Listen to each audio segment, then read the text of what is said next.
Lucas, Flávio, fiquem à vontade, o palco é de vocês. Boa. Fala, pessoal. Meu nome é Flávio, como o pessoal comentou aí, aqui no Nubank o pessoal me conhece como Akira. Agora, eu e o Lucas, a gente vai passar para vocês um pouco mais sobre a parte de escala hands-on. Então, é uma sessão que a gente vai tentar entrar um pouco mais em detalhe e mostrar realmente o código para vocês, sobre como a gente usa escala aqui dentro do Nubank, né? Como que a gente usa para construir nossas transformações e o que a gente faz, como que a gente ganha poderes combinando ali escala e Spark dentro da nossa estrutura de dados. Minha tela está sendo compartilhada, né? Acho que sim. Beleza?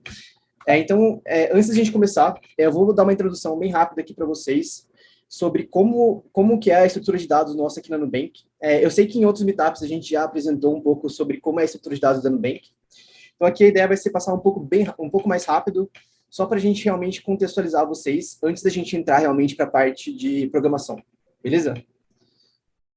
Então, passando bem rapidamente aqui, lembrando de novo que aqui é um modelo bem simples da arquitetura de dados do Nubank. A gente tem coisas, se a gente for entrar no detalhe aqui, a gente ficaria algumas horas para explicar isso, mas de forma bem simplificada. A gente vai ter as três partes comuns de um sistema de transformação de dados, né, que é a extração, a transformação e o carregamento. Né? Então, bem simples. Do lado de extração de dados, né, os nossos dados eles costumam vir ou de microserviços ou de outras fontes de dados. Né? Então, outras fontes de dados aqui seriam IBGE, Banco Central e etc. E microserviços são os dados que a gente gera no aplicativo ou em serviços internos que a gente tem. Então, esses dados eles são extraídos diariamente e ficam disponíveis para a gente ali no S3 da Amazon. E aí, uma vez por dia, a gente tem um processo de transformação e carregamento. Né? Então, esse processo de transformação e carregamento roda uma vez por dia. E para essas transformações acontecerem, a gente tem um repositório de queries. Então, aqui no meio a gente tem vários bloquinhos, cada bloquinho desse representa ou um dataset, ou um modelo, etc. São transformações de dados. E só para dar uma dimensão aqui para vocês, dentro desse repositório de queries que a gente tem mais de 60 mil datasets, né? Então, é um ambiente bem complexo e com muitas contribuições. A gente tem mais de 1.000 pessoas contribuindo para o nosso repositório de queries todo mês. E só para vocês terem um pouco de dimensão sobre como a gente realmente usa muito dado e está sempre em um ambiente de dados bem democratizado. Depois disso, né, o processamento aqui, a gente transforma os nossos dados uma vez por dia e isso é carregado no S3 de novo e no Google Cloud, né, a gente tem um sistema de multi-cloud depois disso.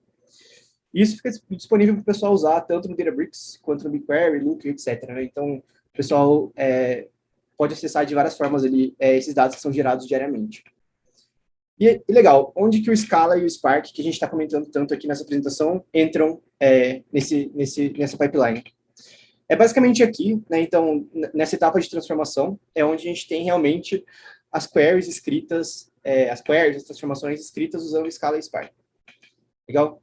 Então, dada essa dimensão, né, de transformações e tudo mais, é super importante a gente ter uma forma de gerenciar as nossas queries e garantir uma consistência e uma governança de dados alta, né, para os nossos processos. E para isso a gente usa Scala e Spark. Então, dado esse contexto, a gente vai agora realmente codar. Então, eu vou passar a palavra agora para o Lucas, mas basicamente a gente vai usar o Databricks, que é um ambiente de notebooks, né? Se vocês já usaram alguma vez Jupyter, é bem parecido, né? Um ambiente de execução como um notebook mesmo. E vamos lá. Lucas, se você quiser pegar a tela aí. Beleza, Akira, obrigado. Então, boa noite, pessoal. Legal ter vocês aqui com a gente. Então, eu vou, como a Akira estava introduzindo, começar essa sessão com vocês de demonstração de como a gente usa isso aqui no Nubank, como a gente faz esse uso do Scala e acaba também tratando um pouco do Spark. Essa primeira célula, vocês não precisam se preocupar tanto, tá? Ela tem alguns importes e algumas utilidades que a gente constrói só para poder demonstrar os resultados para vocês, mas não tem nada de muito importante para a gente discutir com relação a isso nesse momento. Como é que a gente vai tratar isso para poder mostrar para vocês como é que a gente usa isso na prática? Então, a ideia aqui, a gente construir uma query simples, Então, a gente tem uma tabela, que eu chamei aqui de Base Table, eu vou rodar e vou visualizar para vocês.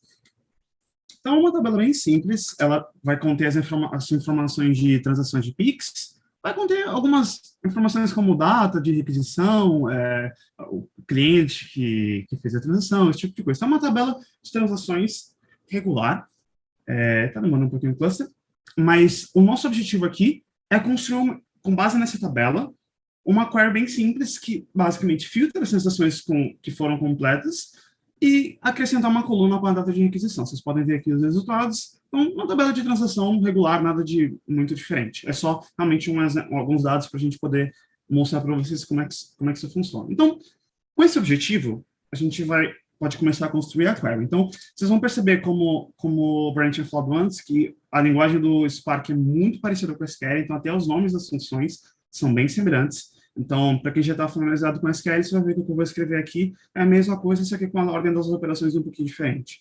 Então, eu vou pegar essa tabela base e eu vou dar um where e eu vou filtrar o status como sendo completed. Então, primeira operação bem simples, eu vou mandar visualizar. Ok, então, filtrou e ok, beleza. A segunda operação que a gente queria fazer era acrescentar uma coluna com a data de requisição. Vocês podem ver aqui que ela está como timestamp, então eu vou fazer a criação de uma coluna. No Spark, a função que faz isso é o withColumn, e aí eu vou dar o nome dessa coluna de requestDate, e eu vou usar a função toDate, que converte para data o tipo da coluna, e a coluna original que eu quero requestTimestamp. Também, vou mandar visualizar. Nada de muito complexo. Então, como eu falei, a query é bem simples. Então, isso aqui já é suficiente para a gente aplicar algumas transformações bem básicas e ter uma tabela diferente do que a gente teve de entrada. Então, eu poderia deixar minha query assim, mas uma das vantagens que a gente tem usando o Scala Spark é a gente conseguir escrever as transformações como cadeias de transformações baseadas em funções puras. Então, eu vou fazer isso. Eu vou converter essas duas transformações aqui para funções puras. Então, eu vou escrever duas funções para isso. A primeira, eu filtro transações com status de completed, então eu vou falar de filter completed transactions. E aí, a gente estava falando um pouco dos tipos naquela primeira parte. O Scala, ele também é uma linguagem tipada, então quando você define as funções, você declara os tipos de entrada. O tipo de saída não é necessário, mas o de entrada é, dos parâmetros. Então, ela tem um nível ali de inferência para facilitar a nossa vida. E aqui a função é bem simples, né? Eu vou pegar aqui o where status completed e vou colocar aqui. A segunda função, bem semelhante também, é add request date column. Nome simples, mesma assinatura da anterior, recebe um data frame, retorna um data frame, e aí data frame nesse caso, só para deixar claro para vocês, é o nome do tipo da tabela do Spark. Então essa tabela que a gente está visualizando aqui, ela é um data frame, tá? Então é bem parecido. Quem está familiarizado com pandas é muito semelhante, tá? O pandas do Python, só para dar uma referência, é muito parecido, tá? Então, add request date, a gente faz a mesma coisa aqui. Então, eu vou pegar essa mesma transformação, essa mesma operação e colocar aqui. Então, como eu estava falando, a gente tem essa query simples e a gente escreveu essas duas operações bem básicas em termos de funções. E aí, o Spark fornece para a gente uma função na API de Data Frames que chama Transform. Então, eu consigo aplicar essas duas funções aqui numa cadeia de transforms. Então, com isso, você pode falar assim, Lucas, você deixou o seu código maior, que antes você tinha 3 linhas e agora você tem 11. Tudo bem, mas é porque as nossas funções são bem simples. Se essas funções de filtragem e outras coisas fossem mais complexas, eu poderia expressá-las numa cadeia de transformações da mesma forma e isolar um pouco a complexidade das minhas operações, regras de negócio em funções puras. Então, isso ajuda bastante a gente a conseguir olhar para uma sequência de transformações e entender de onde a gente está indo e onde a gente está chegando. Então, com isso, a gente consegue escrever uma query aqui, o resultado é o mesmo do que eu tinha feito antes, só que escrito em termos de funções. Então, isso aqui já seria o suficiente para falar assim, olha, eu tenho uma query escrita em Scala Spark. Beleza? Ok. Agora, tendo essas queries, uma coisa que a gente vai precisar normalmente quando a gente está no ambiente de reprodução, especialmente tratando da quantidade de dados que a gente tem aqui, é um pouco de metadados sobre essa query. Quem que escreveu, quem que dá manutenção quando dá problema, uma descrição do que ela está fazendo, esse resultado, o que, que é, de que país ela está falando, enfim, metadados. A gente precisa de metadados para essa query. A gente poderia ter um repositório de metadados separado para as queries e a gente fala assim, olha, a query X, você procura o metadado dela ali. Ok, funciona, mas seria mais interessante se a gente conseguisse ter a query e os metadados no mesmo lugar, de forma que quem vê um vê o outro. Então, a gente vai agora, usar uma das maiores vantagens do Scala enquanto linguagem para poder fazer isso. E uma das grandes pontos de venda do Scala, assim, é essa habilidade de juntar o que a gente já está acostumado de orientação a objeto com programação funcional de uma maneira que pareça natural. Então, o que a gente vai fazer aqui? A gente vai construir uma interface, no Scala isso se chama trait, para quem está acostumado com Java, é uma interface, uma classe abstrata para quem vem de outras linguagens, que nos permite definir como é uma query que tenha também os metadados pendurados nela. Então, a gente vai construir aqui uma trait, eu vou chamar ela de Spark Query, um nome suficientemente simples, óbvio, que aponta para o que ela está fazendo. E eu vou definir algumas coisas para essa Spark Query aqui. Então, eu posso começar definindo o seguinte, o que uma Spark Query precisa ter? Então, todas as queries que eu rodar, eu preciso salvar o resultado delas em algum lugar. Então, eu vou colocar um table name aqui, que é onde o resultado vai ser salvo. Vai salvar numa tabela com esse nome. Legal. O que mais que eu posso ter aqui? Eu posso ter, talvez, uma descrição, porque quem olha para as transformações talvez não consiga ver de cara o que precisa ter. Então, uma descrição aqui, string também. Estou definindo os tipos, porque como eu ainda não implementei nada, ele não tem como saber o que eu quero de cada coisa. Tá? Beleza. Uma outra coisa que é interessante da gente ter aqui, a gente vai mexer um pouquinho com isso depois, é ter um owner team. Que time que é responsável por isso? Quem que escreveu, quem que dá manutenção, tudo mais. Eu falei também da gente colocar, talvez, qual país, a gente está atuando em vários países, então, vamos definir de que país vem. Talvez, uma informação interessante também, quality assurance. Às vezes você está escrevendo um dataset e você não tem certeza, ainda é um negócio meio experimental, então a gente pode colocar um parâmetro aqui de quality assurance, que quando você escreve uma query, você informa para alguém que queira usar se aquilo é uma query já estável, confiável ou não. Aí, naturalmente, numa query, a gente precisa declarar quais as entradas dela. Então, vou colocar aqui query inputs. Como eu posso ter várias entradas, eu vou colocar uma lista de strings. Tá? Então, uma lista de strings, porque são várias tabelas que eu vou usar de entrada. E, naturalmente, tudo isso aqui é metadado. Eu vou ter agora a minha query, propriamente. Então, eu vou escrever, eu preciso expressar a minha query aqui de alguma maneira e ela vai retornar um data frame, como eu já estava fazendo antes. Então, uma forma simples de passar os parâmetros para a minha query é eu fazer um mapa. Tá? Então, eu vou fazer aqui inputs to data frame, que vai ser um mapa de string para data frame, que são os dados efetivamente.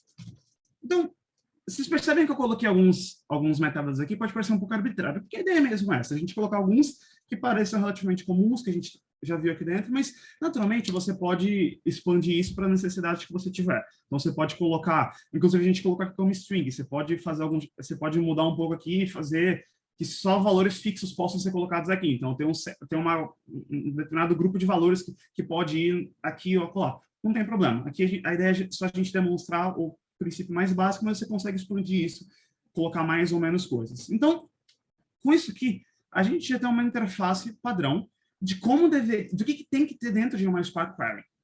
Então, o próximo passo natural seria a gente tentar colocar aquela nossa query anterior dentro dessa nossa estrutura. Então, para isso, eu vou criar um objeto aqui. Eu vou chamar de Completed Pix Transactions, que é o que a gente estava já fazendo na anterior. Então, para eu implementar essa trait no Scala, a keyword que a gente usa é extends. Eu vou estender essa trait. E aí, como essas coisas que eu coloquei, eu defini todas elas aqui na trait, então elas precisam estar implementadas quando eu for estender. Então, eu vou copiar todas elas aqui para poder colocar. Então, eu vou começar o table name. Como eu falei para vocês, como o Spark o Scala tem uma inferência de tipo interessante, eu não preciso deixar o tipo de todas essas coisas. Por exemplo, table name é uma string, eu posso só escrever a minha string. Então, eu vou pegar aqui o nome para salvar no mesmo lugar, o nome da nossa entrada, e vou salvar com um nome bem parecido, porque é uma tabela bem parecida também. Então, o nosso name aqui, nosso table name, vai ficar como completed Pix Movements. Então, é nessa tabela que isso vai ser salvo. Descrição, eu simplesmente chama de Example Dataset. É o que a gente está fazendo aqui. Owner Team, Analytics Engineers, a gente que está fazendo essa query aqui para a gente. Country, a gente está fazendo isso para o Brasil, então em português, tudo no Brasil. Quality Assurance, eu acho que é uma boa query, está bem escrita, está redondinha, eu tenho certeza do conceito de negócio, não vou colocar que a Quality Assurance aqui é high, porque eu estou bem convicto disso aqui, eu sei o que está acontecendo. Para entradas, a gente só usou uma. Então, a minha lista de entradas é bem simples. Então, eu vou escrever lá o nome daquela tabela que a gente usa de entrada Pix Movements. Legal. Agora, tudo isso de novo, metadados. Como é que eu escrevo a query? Então, eu vou copiar a query que eu tinha escrito antes e desmembrá-la para colocar nesse formato aqui do nosso encapsulamento, tá bom? Eu vou copiar com as funções e tudo. Então, eu vou colocar ela aqui em cima para a gente poder encaixando aqui dentro. Então, primeira coisa, quando a gente constrói um objeto dessa maneira, eu defino o que uma Spark Query tem que ter no mínimo, mas eu sou livre para colocar informações adicionais. Então, se eu quisesse colocar um outro metadado aqui, aleatório, eu posso colocar aqui frequency, e aí eu vou colocar a frequência que você tem que rodar, um string e vai ser weekly. Eu posso colocar essas informações adicionais sem problema. Só essa Spark Query vai ter, nem todas. Mas não tem problema, eu posso enriquecer com o que eu quiser adicional. Se eu quiser que todas tenham, naturalmente eu preciso colocar aqui na Spark Query. Então, eu vou colocar essas duas funções aqui dentro também. Essas funções que eu criei, porque elas são exclusivas dessa Spark Query. Eu só vou usar aqui. Então, essas funções eu já usei lá em cima, em vez disso eu vou colocá-las aqui dentro. Na hora de escrever minha query, eu posso referenciá-las. Então, o que eu vou fazer? Primeiro eu vou extrair a minha entrada desse input data frame. Então, o nome, que eu usei aqui nos meus inputs, cadê eles? Query inputs aqui. E com isso aqui eu chego no meu data frame e aí eu aplico as transformações como eu tinha feito antes. Então, eu pego essas transformações aqui e coloco para cá. Perceba que eu não vou colocar o display aqui, porque a minha Spark Copy não está preocupada em... A minha Spark Query não está preocupada em fazer o display ou salvar ou qualquer coisa do gênero. Ela está preocupada somente em rodar essa query. Então, eu não preciso colocar outra ponta. Se eu não cometi nenhum erro aqui digitando, isso deveria funcionar no robô. Rodou. Legal. Então, com isso, eu já consegui encapsular a minha query e os metadados da minha query num objeto só. Um objeto que tem uma padronização. Então, é sempre perguntar, Lucas, então como é que a gente roda isso agora? Bem simples. Eu preciso definir a entrada da minha query, né? Então, a entrada vai ser um mapa, como eu já tinha definido anteriormente. E o nome desse mapa, o conteúdo desse mapa vai estar aqui dentro. Então, vai ser do nome para spark.table para acessar as informações dessa tabela. Então, vai ser um mapa do nome para os dados que estão com esse nome. E com isso, eu já consigo pegar esse objeto aqui, chamar essa query que eu defini e passar essa entrada para a query. Se eu não cometi nenhum erro em algum momento, perfeito, então funciona. Então eu posso visualizar isso, é o mesmo resultado de antes. É a mesma coisa que a gente já tinha feito anteriormente. Se eu rodo a query, eu tenho esse resultado. Porém, agora, eu posso vir aqui e procurar, por exemplo, country. E aí eu tenho a minha query, eu tenho metadados a respeito dela também no mesmo objeto. Se eu quiser salvar isso numa tabela, que é o mais natural de quando você estiver rodando uma pipeline, você pode vir aqui no Spark, em algum processo separado, e mandar escrever. E a gente até define, inclusive, o nome da tabela que a gente quer que salve, né? Então, esses aqui são alguns comandos que eu já tenho de cabeça por hábito, mas são comandos para salvar uma tabela aqui no Spark. Então, eu já tenho o nome da tabela até definido no meu próprio objeto, inclusive, que é o table name. Então, rodando isso, ele vai executar a minha query e vai salvar o meu resultado nessa table name. Então, se eu vier aqui, table name, eu vou ter o nome da minha tabela e eu posso pegar essa informação aqui e dar um spark.table como a gente já tinha feito anteriormente. Spark.table, nesse endereço aqui, esse nome de tabela, e ele vai estar salvo. Então, o que a gente fez aqui? Recapitulando. A gente pegou uma query simples, construiu uma query simples com duas transformações de maneira bem básica. Depois, a partir disso, a gente construiu uma estrutura que define como uma query deve ter. Então, como uma query deve ser. Então, a gente consegue encapsular tanto a query como os metadados referentes a essa query num único objeto.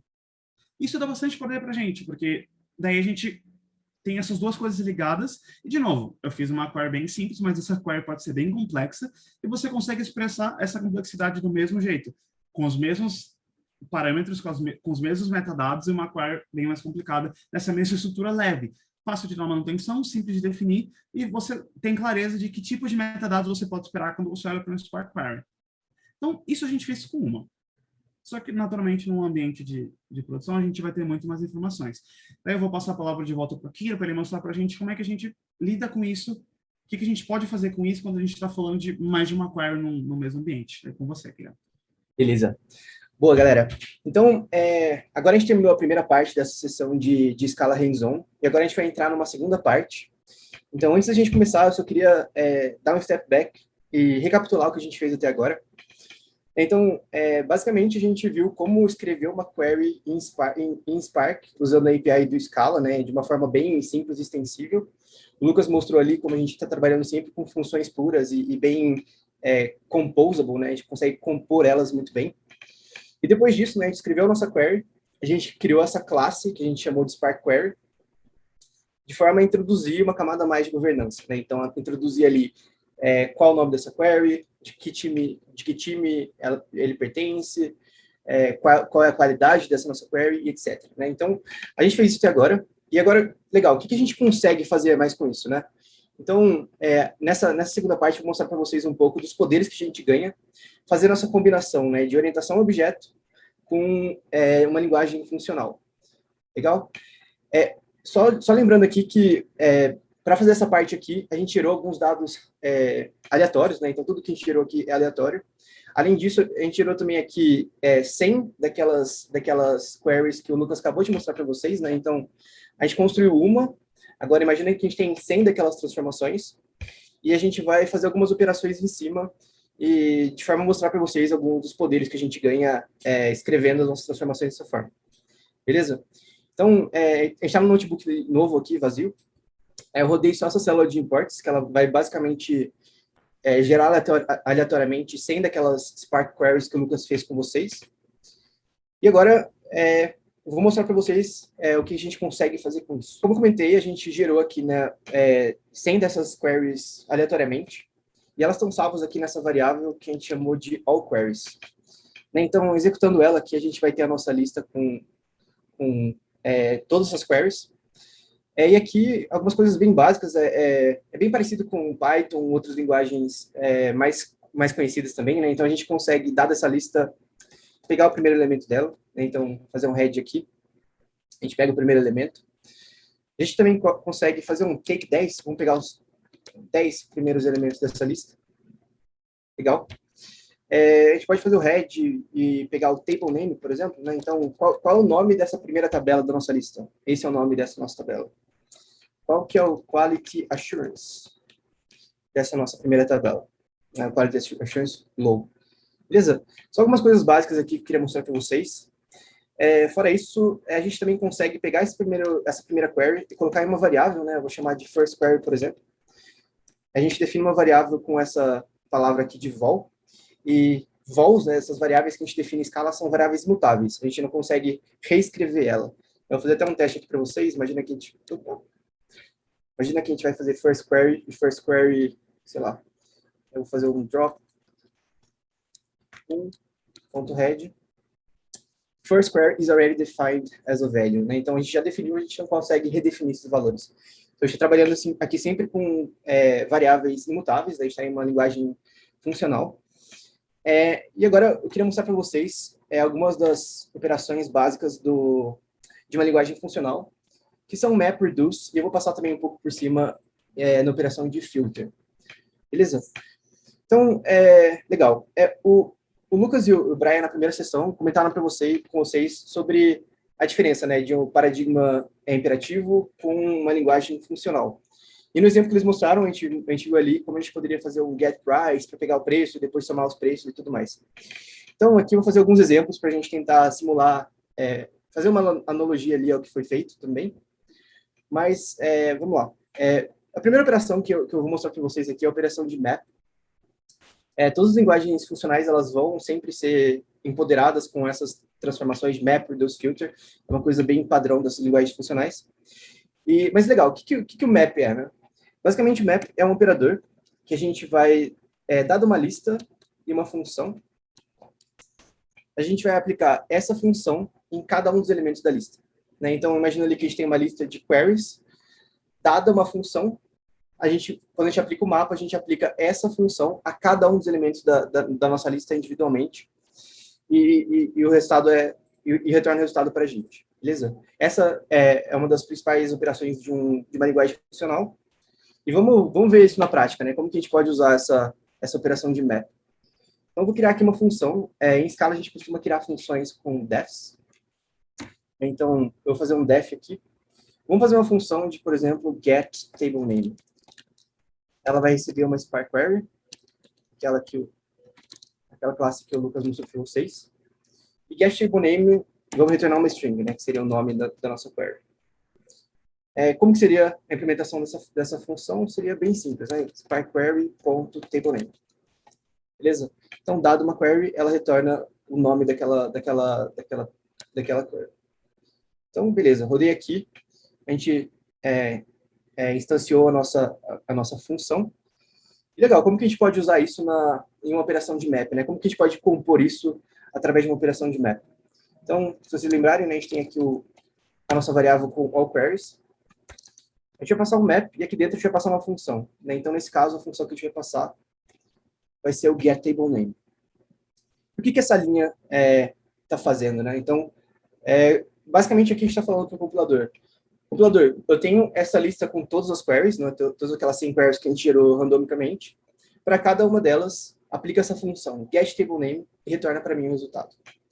Eu vou fazer só um take 10 aqui para a gente não ter uma exibição muito grande, mas eu vou executar isso aqui e a gente vai ver a resposta. Né? Então, aqui a gente retornou uma lista com o nome de cada uma dessas tabelas que a gente tem ali. Legal? Eu queria dar um step back aqui para realçar algumas coisas de uma linguagem funcional. A primeira delas é que, para nosso operador de map, a gente está passando uma função, né? Uma coisa bem peculiar de linguagens funcionais. A gente está tratando funções como variáveis, praticamente. Né? Então, em linguagens imperativas, geralmente a gente passaria como argumentos para as nossas funções integers, strings, booleanos e tudo mais. E aqui nesse caso a gente está realmente passando uma função dentro de uma outra função, né? A gente está compondo funções. Isso é uma coisa super legal aqui da linguagem funcional. O segundo ponto é que a gente está realmente falando para o compilador, compilador, eu quero aplicar essa função nessa lista, né? Se vira aí. A gente não está falando para o compilador, faz primeiro para a primeira, depois para a segunda, depois para a terceira. Não. O compilador vai se virar. A gente só mandou as instruções. O compilador se vira para executar isso de uma forma paralela, de fazer isso usando iteradores e tudo mais. Então, aqui a gente já tem algumas características de uma linguagem funcional. Só para deixar um pouco mais claro, eu vou criar mais uma outra função. Vamos criar uma função aqui que seja getNumberOfInputs. Então, muito parecida com aquela nossa função anterior, mas ela vai retornar um integer dessa vez, né? A gente quer saber qual é o número de inputs daquela nossa query.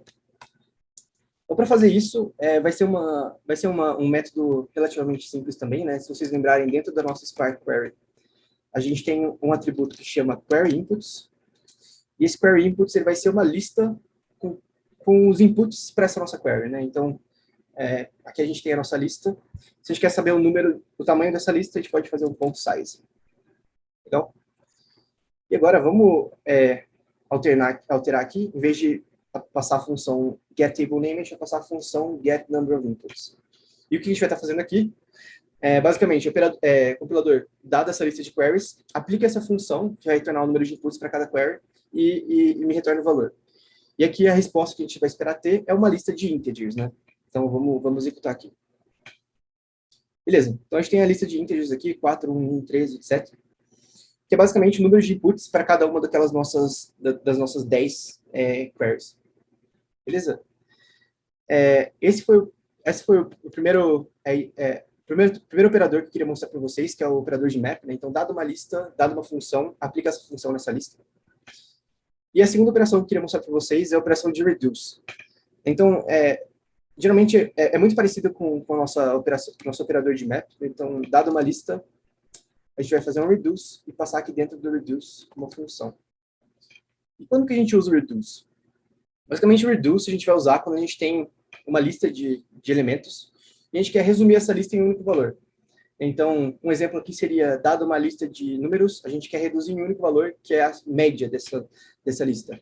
Ou dado uma lista de valores, a gente quer pegar e somar os valores. Ou qualquer outra interpretação, né? Então, dado uma lista, a gente quer interpretar essa lista e retornar um valor só. E para isso a gente geralmente usa o operador de reduce.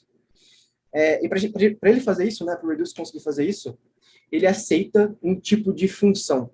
A função que ele vai aceitar tem que ter um tipo de assinatura peculiar. E nesse caso, o reduce ele vai precisar ter uma assinatura do tipo recebendo A e B, ele retorna C. Então, a gente tem que passar ali para ele uma função que, dado 2 argumentos, retorna um terceiro.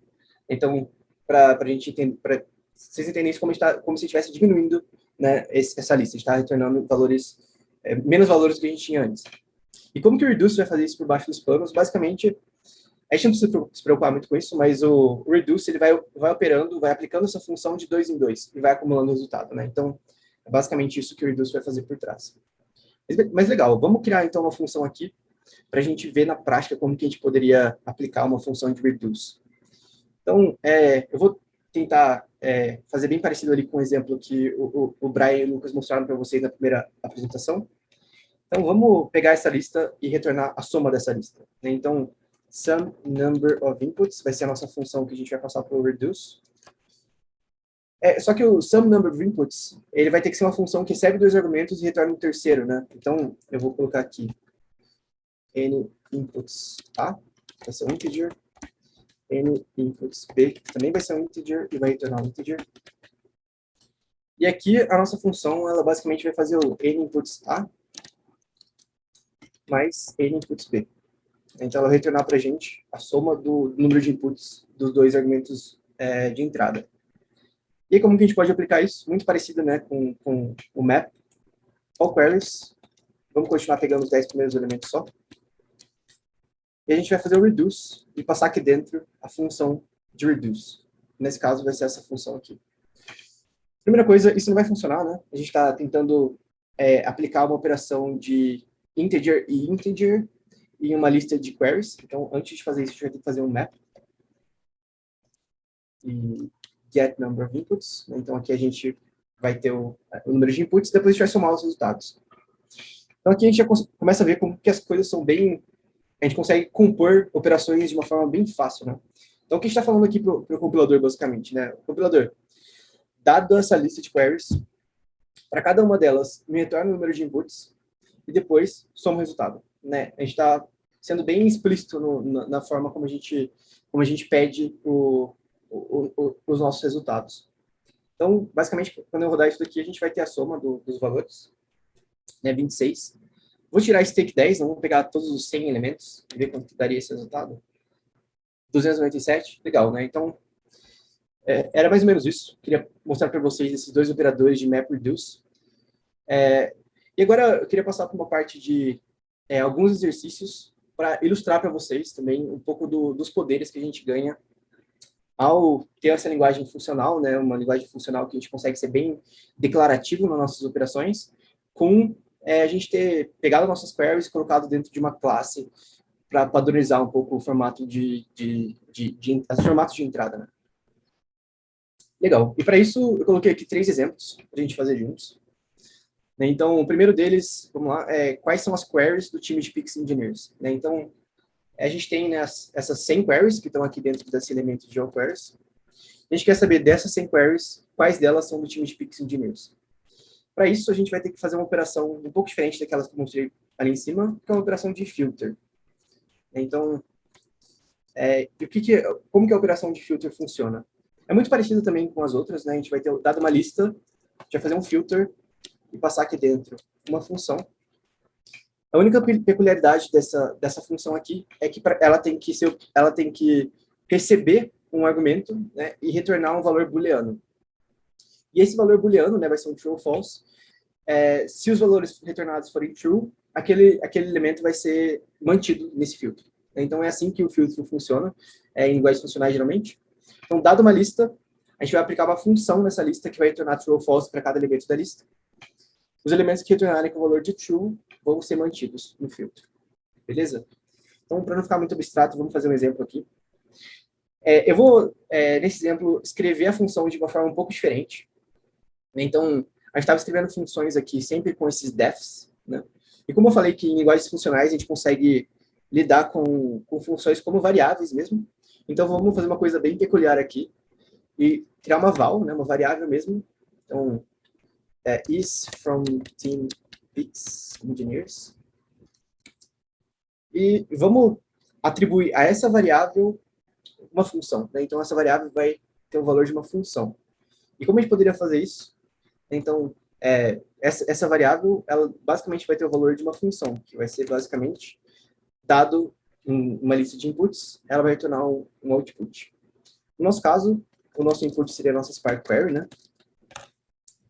E o nosso retorno, para saber se é uma query do time de Pix Engineers, a gente pode basicamente pegar aqui, né, o Spark Query.ownerTeam igual a Pix Engineers.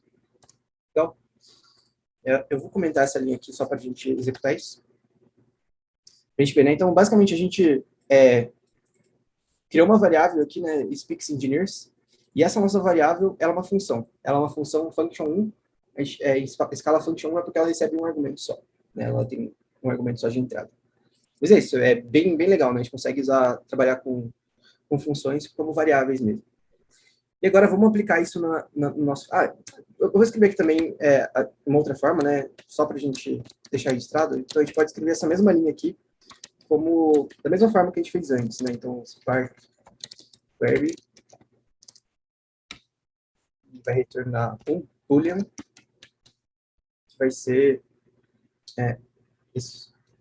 essa definição aqui. Né? Essas duas aplicações vão retornar o mesmo valor para a gente, são bem equivalentes. E como que a gente pode usar isso para responder a nossa pergunta, né? Quais são as queries do time de Pix Engineers? Então, o que a gente vai fazer aqui vai ser pegar a nossa lista de all queries e passar um filtro. E dentro desse filtro, a gente tem que passar a nossa função de filtragem, né?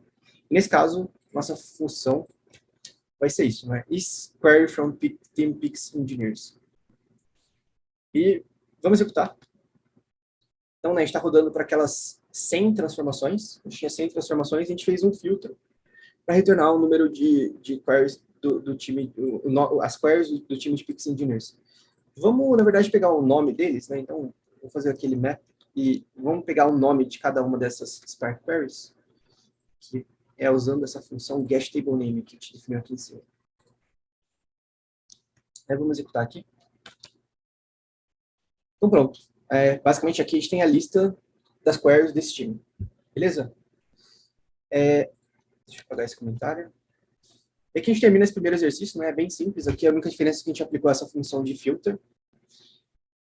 Vamos para esse segundo exercício aqui também. Então, quais datasets desse time têm qualidade low, né? Então, desses datasets do time de Pix Engineers, quantos ou quais deles têm uma qualidade low? Então, basicamente, vamos copiar essa primeira parte aqui, né? A gente vai manter esse filtro. Mas dessa seleção que a gente fez, a gente quer saber quais têm uma qualidade low.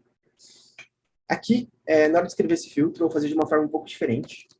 Né? Então, em vez de colocar em uma variável externa que a gente fez aqui, eu vou criar esse filtro aqui dentro mesmo. Eu vou passar essa função aqui dentro mesmo. Então, dado uma entrada, ele vai me retornar uma saída. Né? Isso aqui, na verdade, é uma função que a gente está escrevendo. Então, mesma entrada, né? Spark Query. E vai retornar para a gente quer saber se tem uma qualidade low ou não. Né? Então, eu vou, basicamente, pegar o Spark Query. Dentro do Spark Query, a gente tem um atributo que chama Quality Assurance. E se ele for igual a low, então, quer dizer que ele tem uma qualidade low, certo? Vamos executar isso. Então, a gente está vendo aqui, né, algumas formas diferentes que a gente pode também trabalhar com funções. E legal, a gente retornou aqui daquelas 100 transformações, quais eram do time de Pix Engineers e dessas, quais tem uma qualidade low. Eu vou também dar um get table name aqui, só para a gente ter o nome dessas queries. Então, legal, a gente tem aqui quais são essas queries.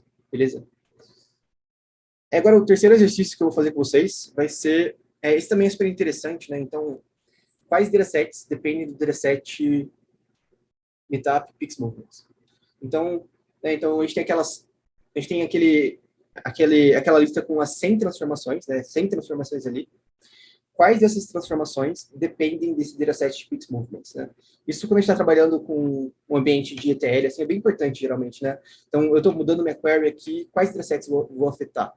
Quais times vão ser impactados por essa mudança? Então, como que a gente poderia fazer isso? Vai ser uma operação de filtro também, né? Então, all queries, a gente vai fazer um outro filtro. Eu vou escrever aqui dentro de novo, só para economizar um pouco as linhas. Então, a gente vai ter que passar uma função aqui dentro. E a função vou escrever aqui, que vai ser a mesma entrada, Spark Query. E, basicamente, para a gente saber se o dataset depende desse dataset de Pix Movements, não sei se vocês lembram, mas dentro do Spark Query, a gente tem um atributo que chama Query Inputs, né, que é a lista com as queries de input para nossa transformação. Então, aqui a gente vai ter a lista com todos os inputs. E para a nossa query depender dela, dentro dessa lista de query inputs, ela tem que conter esse elemento aqui, certo? Então, para ela depender desse dataset, ela precisa ter dentro da lista de inputs essa tabela de Pix Movements, beleza? Dependência direta aqui. Vamos executar. Start query inputs. Então, beleza. A gente tem esses 3 datasets, queries, que dependem desse dataset de Pix Movements. Legal? Super, super legal aqui. Eu vou só também pegar o nome dessas tabelas, para a gente ter uma exibição um pouco melhor. Mas legal. Então, a gente tem esses 3 datasets que dependem desse dataset de Pix Movements. Né? Então, aqui foi só alguns exemplos, né, de insights legais que a gente consegue tirar usando transformações dessa forma, né, combinando um pouco linguagem funcional e orientação a objeto, né, colocando nossas queries dentro de uma classe. Agora eu vou mostrar para vocês, fazendo só umas provocações também, né, então, imagine, o que mais que a gente pode fazer com isso? Né? Tem várias coisas interessantes que a gente pode fazer. Eu vou só pegar aqui da minha cola. Então, um exemplo aqui. Por exemplo, a gente tem a nossa lista com todas as nossas transformações. Uma coisa que a gente pode fazer é criar testes, né? Então, um teste, por exemplo, que a gente poderia criar seria todos os datasets do time de Pix Engineers precisam ter qualidade alta, qualidade high, por exemplo. A gente pode criar esse teste, né? E só aceitar transformações que sigam essa nossa regra. Um outro teste que a gente pode criar, por exemplo, todos os datasets devem ter, no máximo, 10 inputs. A gente não quer que uma query dependa de 20 inputs, por exemplo. Ou a gente pode até criar alguns testes um pouco mais complexos. Então, por exemplo, não devem existir dependências cíclicas entre datasets. Então, se o dataset A depende do dataset B, o dataset B depende do dataset C, C não pode depender de A. Então, aqui é um exemplo do que a gente poderia fazer, e a gente faz bastante disso no Nubank, né? A gente tem no nosso ambiente, a gente tenta sempre deixar ele muito bem governado, para a gente ter sempre bastante controle sobre o que está entrando.